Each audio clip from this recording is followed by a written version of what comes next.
আসসালামু আলাইকুম এভরিওয়ান, সবাই কেমন আছেন? আলহামদুলিল্লাহ, আমি আপনাদের দোয়ায় ভালো আছি।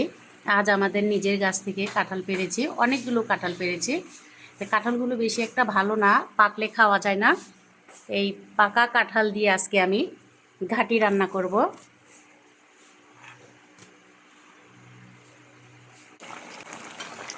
আর ঘাটে কিন্তু অলরেডি রান্না হয়ে গিয়েছে। দেখুন, যেটা দেখতে সুন্দর সেটা কিন্তু খেতেও মজা।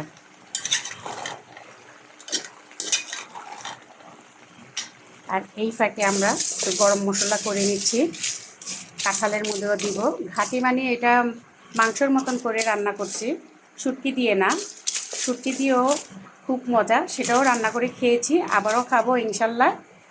আর এই গরম মশলা এখানে অল্প একটু দেওয়া হবে। আমি সবসময় নিজেই গরম মশলা ঘরে বানিয়ে নিই, আমার ইউটিউব চ্যানেলে আছে,